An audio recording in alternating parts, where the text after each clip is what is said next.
Bonjour, je suis le père Anne-Guillaume, chapelain au sanctuaire Notre-Dame de Lourdes. Je salue tous les pèlerins, tous les diocésains du diocèse de Vannes. Évidemment, le confinement est prolongé encore un petit peu, nous interdit de venir en pèlerinage à Lourdes, mais nous pouvons vivre un pèlerinage spirituel. C'est Sainte Bernadette qui vivait cela. Quand elle était partie à Nevers, elle n'est jamais revenue à Lourdes, mais elle disait: je fais tous les jours mon pèlerinage à la grotte, et elle disait c'est un pèlerinage spirituel. Alors c'est ce que nous vous proposons. Et là, donc, je propose un petit enseignement sur le thème d'année, donc je suis l'Immaculée Conception. Cette parole prononcée par la Vierge Marie, ici à Lourdes devant Bernadette, c'était le 25 mars 1858, à la 16e apparition. Donc c'est une grande grâce évidemment qui nous a permis de reconnaître que cette dame, Acquéro, cette jeune fille que voyait Bernadette dans le rocher de Massabielle, était bien la Vierge Marie. Donc c'est évidemment un thème d'une importance capitale. Alors c'est cette expression de l'Immaculée Conception, je suis l'Immaculée Conception et l'Immaculée Conception de la Vierge Marie, que je vous propose d'approfondir, de méditer un petit peu. Tout d'abord, donc, quand nous parlons de l'Immaculée Conception de Marie, nous parlons tout simplement de la sainteté de la Vierge Marie. La sainteté. Dieu seul est saint. Dieu seul est saint, il est 3 fois saint.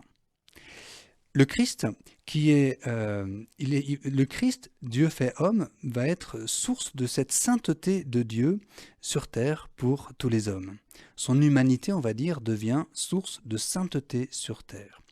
Et quiconque alors, c'est pour nous, c'est pour Marie, c'est pour nous, c'est pour tous les croyants, chacun d'entre nous, quiconque se trouve être en contact avec le Christ est, pardonnez-moi le terme, est contaminé par la sainteté de Dieu. Il devient donc saint. C'est une contamination par contact. Le terme est d'actualité, mais il n'a rien à voir avec ce que nous vivons aujourd'hui. Alors voilà, Dieu seul est saint, mais nous pouvons être saints dès l'instant où nous sommes établis en contact avec Dieu.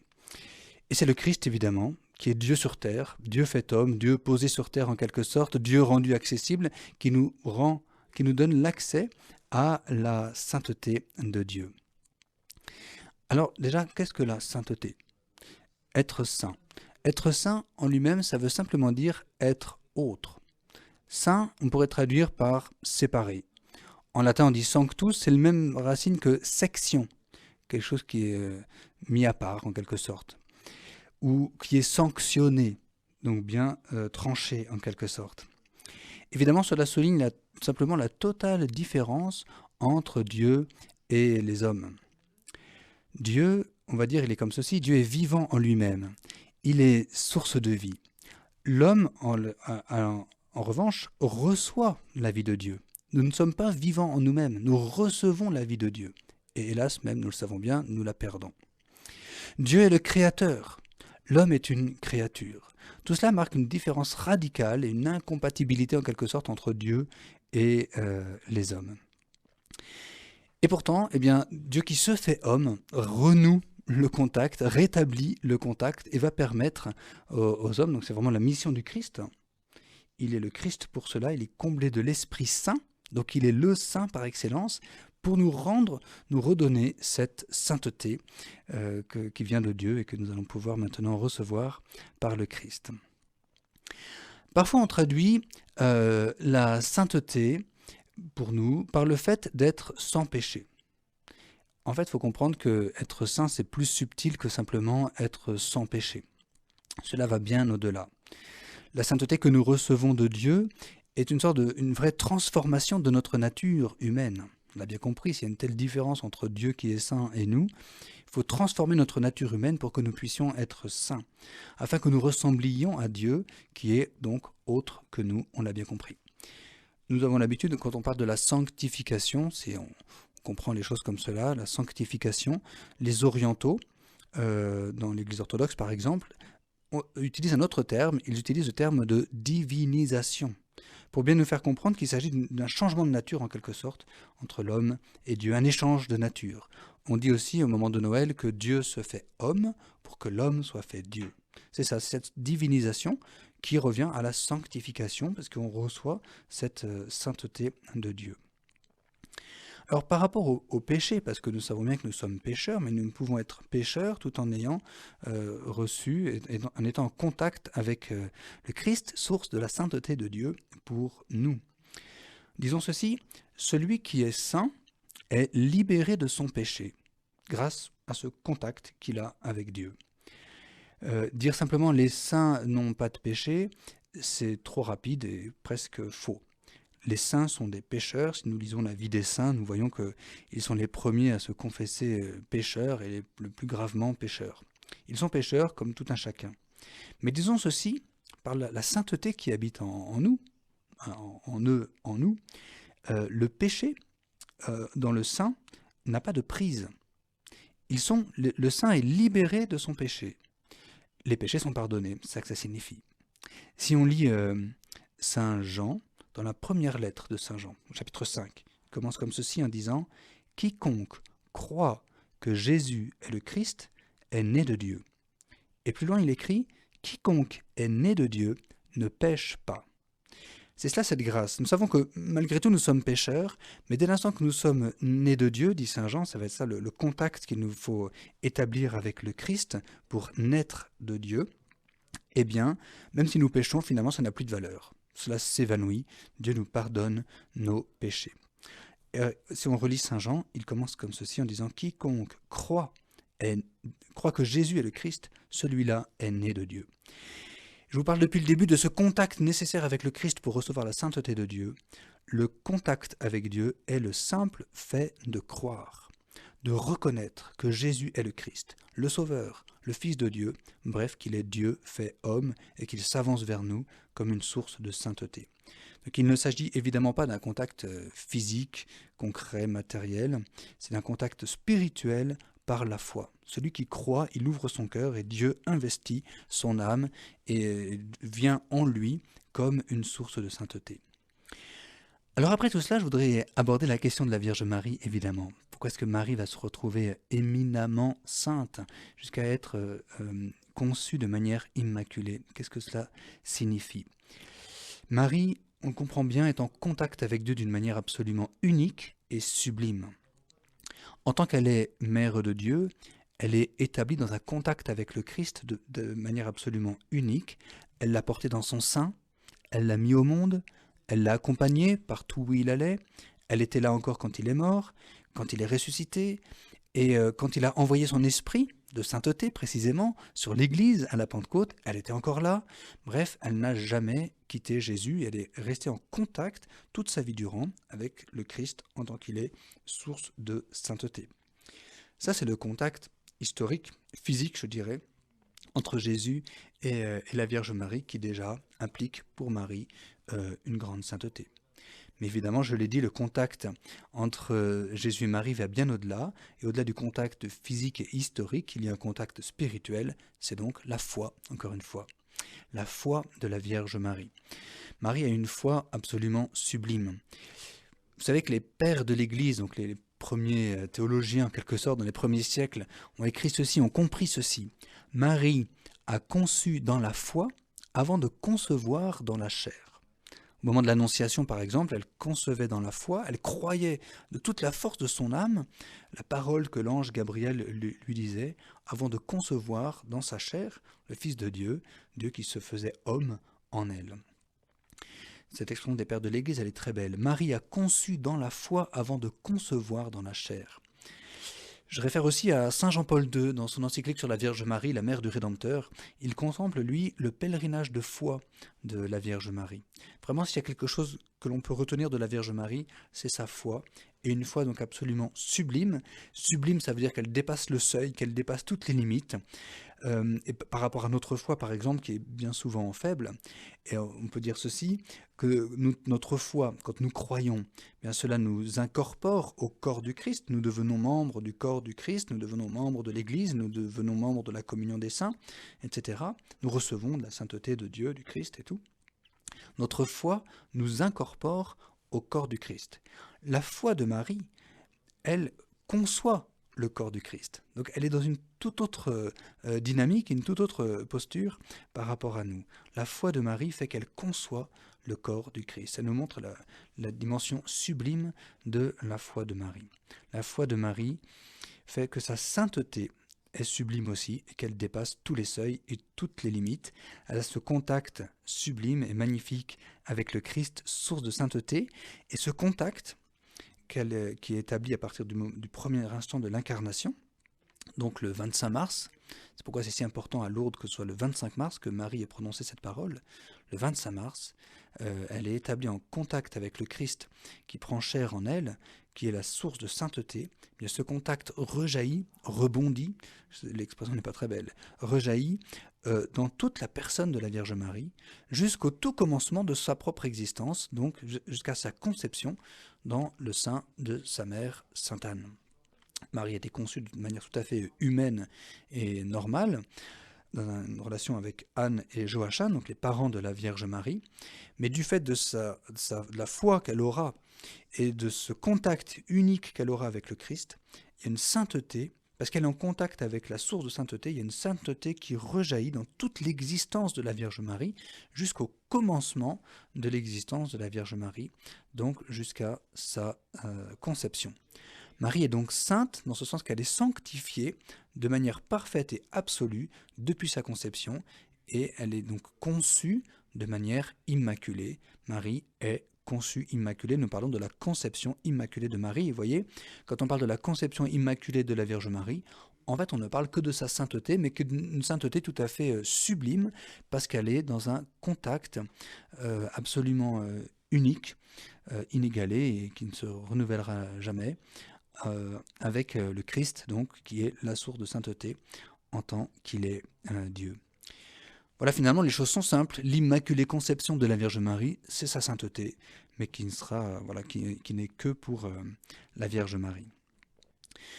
Je voudrais, avec vous, rentrer dans des questions un peu plus théologiques, à propos de la foi de l'Église, quand on parle de l'Immaculée Conception de la Vierge Marie.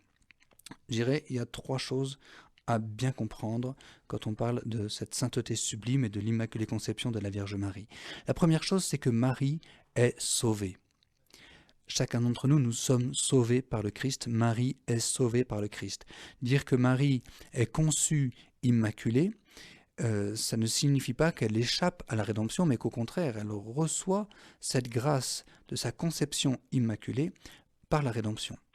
C'est un peu compliqué à comprendre parce que le mystère de la rédemption, c'est le Christ qui l'a acquis, qui l'a réalisé quand il mourait sur la croix, et Marie a reçu cette grâce par avance, donc 33 ans avant, peut-être un peu plus.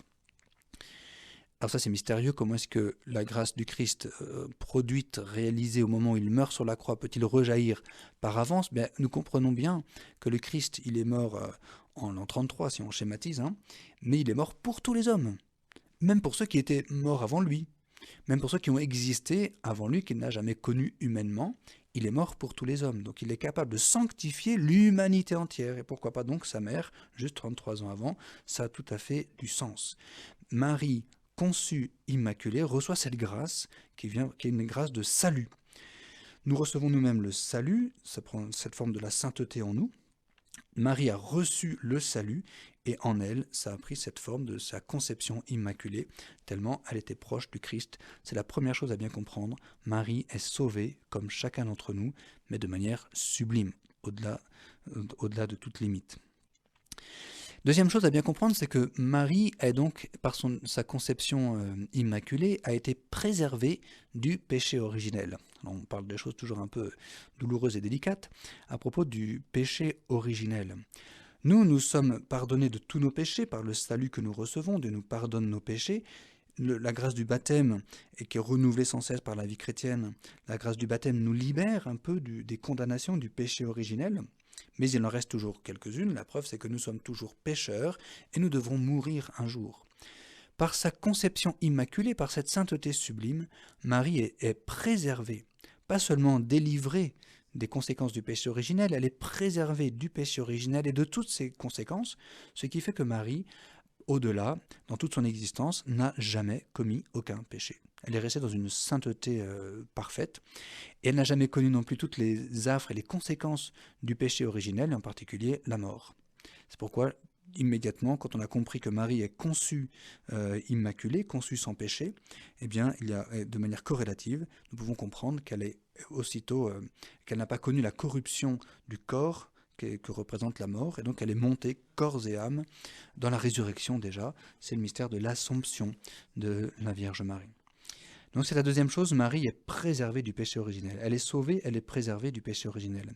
Une troisième chose un peu délicate à comprendre sur l'Immaculée Conception de la Vierge Marie, c'est que ce salut qu'elle reçoit, qui la préserve du péché originel, la touche au niveau de sa nature humaine. C'est pas seulement sa personne, son âme, son esprit, c'est sa nature humaine qui est délivrée, qui n'est pas abîmée, qui sort intacte et qui n'est pas abîmée par le péché originel ni par aucun autre péché. Nous-mêmes, notre nature humaine que nous portons, c'est ça la notion du péché originel finalement, notre nature humaine que nous portons est abîmée. Voilà, nous naissons pécheurs et nous naissons mortels. Aucun homme n'échappe à cela. Ça fait partie des douleurs de notre existence terrestre. Marie, quant à elle, préservée du péché originel, ça veut dire c'est sa nature humaine qui est restaurée, qui est guérie, qui est réparée, qui est intacte, comme Dieu l'avait prévu quand il avait créé Adam et Ève. Donc on est comme un recommencement. Mais aussitôt, si nous reconnaissons que Marie, dans sa nature, est libérée de tout mal, de toute mort, de tout péché, de tout ce qui nous blesse, nous, aujourd'hui, quotidiennement, depuis le péché d'Adam et Ève, eh bien, ça veut dire qu'elle est comme prête dans sa nature pour être la mère d'une nouvelle humanité, de l'humanité sauvée, de l'humanité rachetée. Comme Ève était la mère des vivants, et puis finalement ça a mal fini, elle est devenue la mère des mortels, Marie est apte à devenir véritablement la mère de toute l'humanité nouvelle, parce qu'elle est sauvée au niveau, c'est sa nature humaine qui reçoit le salut de manière totale. Voilà ces 3 points un peu difficiles à comprendre, c'est vrai, sur la conception immaculée de Marie. Elle est sauvée, elle est préservée du péché originel. C'est sa nature humaine qui est sauvée, ce qui la rend apte à devenir mère d'une humanité tout à fait nouvelle. Alors maintenant, j'en viens à cette expression que la Vierge Marie a utilisée à Lourdes quand elle a dit « Je suis l'Immaculée Conception ». Depuis le début que je vous parle, depuis le début que j'ai la joie de vous parler, j'ai dit qu'on parle de la conception immaculée de Marie. Marie est conçue sans péché. C'était manifesté comme cela en 1830 à la rue du Bac. « Ô Marie conçue sans péché », c'est la médaille miraculeuse. Elle est conçue immaculée. Or, ce qui est très étrange, c'est que quand elle révèle son identité à Bernadette, elle prononce ces mots « Je suis l'Immaculée Conception ». Elle ne dit pas « je suis conçue immaculée ». Elle n'est pas seulement conçue immaculée, elle se dit « je suis la conception immaculée ». Dit autrement, elle transforme la formule. Elle se fait le sujet, elle se dit être la conception immaculée. Alors ça, c'est une formule très étrange qui nous fait rebondir sur beaucoup de choses et qui nous permet de comprendre aussi beaucoup de choses sur la Vierge Marie. La première chose que je pourrais dire, c'est que je vous ai dit que la conception immaculée de Marie, c'est une grâce que Marie a reçue, tout simplement, de son Fils, source de toute sainteté, et c'est sa sainteté à elle. Quand elle dit « je suis l'Immaculée Conception », ça veut dire qu'elle s'identifie à la grâce reçue. Elle a reçu une grâce unique et elle s'identifie elle-même, sa personne, à cette grâce qu'elle a reçue. Et là, nous pouvons comprendre que c'est le sommet de la sainteté. Ça veut dire que finalement, Marie n'est que la grâce. Elle est comblée de grâce, c'est l'ange qui l'avait saluée comme cela. « Réjouis-toi, comblée de grâce », l'ange Gabriel, à l'Annonciation, le 25 mars. « Réjouis-toi, comblée de grâce ». Et finalement, nous comprenons qu'il n'y a que de la grâce en elle, et donc c'est facile pour Marie de s'identifier à cette grâce qu'elle a reçue de sa conception immaculée. Elle est la conception immaculée. Elle reconnaît en disant cela qu'elle est comme un pur produit de la grâce de Dieu, et qu'il n'y a que de la grâce en elle. Elle exprime aussi une totale dépendance à la grâce de Dieu et à la sainteté de Dieu. Il n'y a rien en elle qui ne viendrait pas de Dieu. Tout ce qui est en Marie vient de Dieu, est donc donné par Dieu, et donc grâce de Dieu, et finalement se résume à sa conception immaculée, parce que c'est la première grâce qu'elle a reçue au tout commencement de son existence, qui l'établit dans une sainteté comme il n'y en aura jamais de pareil. Donc dire que quand Marie dit « je suis l'Immaculée Conception », eh bien finalement, en s'identifiant à cette grâce qu'elle avait reçue, elle nous révèle qu'elle est établie dans une sainteté absolument sublime. Ça nous révèle aussi qu'il n'y a aucun repli en Marie sur elle-même, aucune trace d'orgueil, une totale liberté devant Dieu et devant les hommes, ce qui lui permettait à Lourdes de sourire devant la petite Bernadette qui était encore bien malheureuse au début. Elle lui souriait sans vergogne, sans complexe, dans une vraie liberté. Et ça, c'est très beau. Et on sait combien ce sourire de la Vierge Marie touchait profondément Bernadette. Marie est donc l'Immaculée Conception. Elle est la Conception Immaculée. Une deuxième chose que nous pourrions comprendre, c'est ceci, c'est que, comme je l'ai dit, elle est rachetée au niveau de sa nature, elle est apte à devenir mère d'une humanité nouvelle. Eh bien, en disant « je suis l'Immaculée Conception, je suis la Conception Immaculée », Marie nous révèle qu'elle veut être notre mère. Elle veut nous concevoir pour cette vie nouvelle, la vie, pour l'humanité nouvelle, pour la vie nouvelle, pour la vie éternelle. Et là, ça rejoint une expression assez moderne, assez neuve dans l'Église, engagée par le pape Paul VI à la suite du Concile Vatican II et renouvelée par le pape François tout récemment. Nous disons que Marie est mère de l'Église. Elle est véritablement notre mère, pas seulement pour nous dans notre vie chrétienne, pour chaque baptisé. Nous pouvons dire qu'à chaque baptême, quand nous sommes baptisés, nous naissons et que pour cette naissance, nous avons une mère et cette mère, c'est Marie, c'est l'Église, c'est Marie, tout cela s'identifie un petit peu. Mais Marie, quand on dit qu'elle est mère de l'Église, on peut l'imaginer un petit peu, si vous voulez, dans la gloire du ciel. Comme si elle nous accueillait vraiment, au fur et à mesure que nous pénétrons la gloire du ciel, pour la vie éternelle. Marie nous accueille et nous enfante pour la vie éternelle. Jusqu'à ce que toute l'Église, c'est ça qui est important, jusqu'à ce que toute l'Église, dans la plénitude, soit réunie autour de Dieu, autour du Christ, autour d'elle. Il y a une image très belle comme cela, c'est l'image du couronnement de la Vierge Marie dans la gloire du ciel. Nous connaissons cette image dans le livre de l'Apocalypse, où Marie paraît, enfin c'est une femme, mais on devine que ça peut être Marie, Marie paraît couronnée d'étoiles. Une couronne de 12 étoiles sur la tête. Cette couronne d'étoiles, bien, on peut dire cela comme ça, c'est la Vierge Marie dans la gloire du ciel, qui est comme couronnée de tous ses enfants. Quand nous serons tous réunis, 12, c'est un chiffre symbolique pour dire que nous sommes tous là. C'est la plénitude du rassemblement de tous les enfants de Dieu auprès de Dieu, auprès du Christ et auprès de Marie. Donc encore une fois, quand Marie dit « Je suis la conception immaculée », elle manifeste sa volonté de nous concevoir, de nous enfanter, mais elle a une perspective. Elle veut, en disant cela, « Je suis l'Immaculée Conception », elle veut que nous soyons tous sauvés. Elle veut nous enfanter tous, elle veut être notre mère à tous. Elle veut nous conduire, elle veut nous voir tous auprès d'elle un jour dans la gloire. Elle veut que nous participions au salut. Elle sait que nous n'y participerons pas comme elle, par cette grâce de l'Immaculée Conception, mais nous y participerons en étant saints et immaculés. Ça, c'est saint Paul qui nous dit cela, par la grâce de notre baptême et par notre résurrection, tout simplement, à la fin des temps. Nous serons saints et immaculés, comme elle. Marie le veut. Marie s'y engage. Marie prie pour nous, Marie intercède pour nous, elle est notre mère et elle veut vraiment nous donner cette vie nouvelle, elle va nous la transmettre parce qu'elle la reçoit pour nous de Dieu, elle l'a reçue de manière totale et plénière et comme elle est pure transparence, elle est apte, elle est à même de nous communiquer cette grâce de sainteté totale. Donc cette expression-là, « je suis l'Immaculée Conception » qu'a prononcée la Vierge Marie à Lourdes témoigne vraiment de son désir d'être notre mère et la mère de toute l'Église pour voir tous ses enfants réunis auprès d'elle. Ça a un écho très grand dans la vie de Bernadette qui voulait se consacrer à la Vierge Marie en devenant enfant de Marie. Ça veut dire qu'elle voulait que Marie soit sa mère. Et en prononçant cette phrase, je suis l'Immaculée Conception, Marie en quelque sorte répond au désir de Bernadette, qui veut se consacrer à Marie, et Marie aussi veut devenir la mère de Bernadette. Je pense à chacun d'entre nous qui sommes pèlerins de Lourdes, même si on ne peut pas venir aujourd'hui à Lourdes, mais bientôt on reviendra.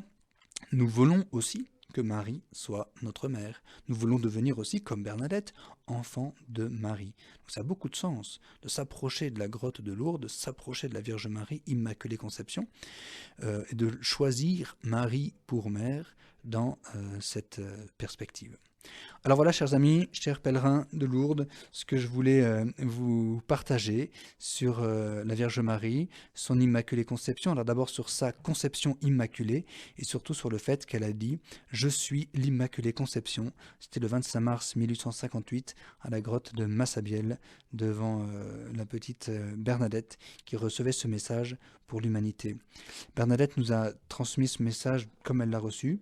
Elle n'a vraisemblablement pas tout compris de ce que Marie lui a dit, mais aujourd'hui nous avons un petit peu travaillé pour essayer de mieux comprendre ce que Marie a voulu nous dire. Alors je souhaite à chacun de pouvoir bien prier la Vierge Marie, la choisir pour mère, se donner totalement à elle, en attendant de revenir à Lourdes. Venez vite, nous vous attendons. Merci, bonne journée.